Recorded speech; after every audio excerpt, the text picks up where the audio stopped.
এখান থেকে ব্লগটা শুরু করলাম। এখন আবার বেরিয়ে পড়েছি তমলুকের উদ্দেশ্যে।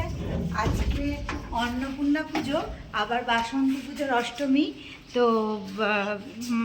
সেই জন্য এই তিথি ধরেই ওখানে কালী পুজোটা হয়। তো সেই কালী পুজোতে উপোস করছি। এর একটা গল্প আছে, পরে বলবো। আমি আজকে উপোস করেছি, ওখানে গিয়ে অঞ্জলি দেবো, সব দেখাবো, পুজোটাও দেখাবো। এখন আমরা বেরোলাম, কোলাঘাট ক্রস করছি। এখন 5টা 15, 2 ঘন্টার মধ্যে আমরা কোলাঘাট চলে এলাম। আর আধ ঘন্টা 45 মিনিটের মধ্যে আমরা বাড়ি ঢুকে যাব।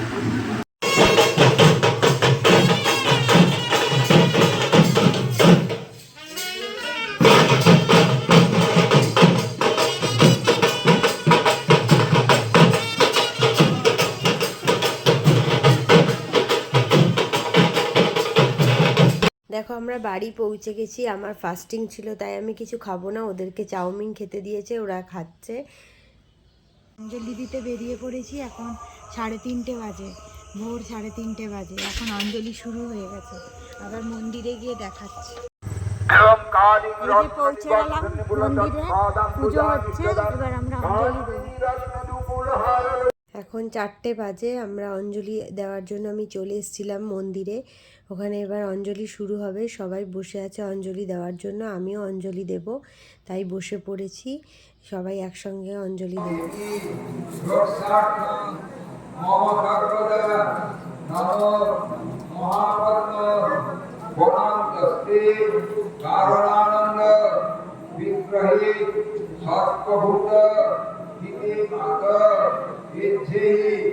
পরমেশ্বরী নমঃ। হর পাপম হর ক্লেশম হর শোকম হর অশুভম হর। এখানকার একটা রিচুয়ালস আছে বাতাসা হরিলুট দেওয়া। আমিও আমার মেয়ের মাথায় রেখে বাতাসা হরিলুট দিয়েছিলাম। এখানে এক একজনের মানত থাকে, সেই অনুযায়ী দেয়। আমার কোনো মানত ছিল না, আমি ওর মাথায় করে দেব বলেই দিয়েছিলাম। ওর বাবা তাই ছড়াচ্ছিল।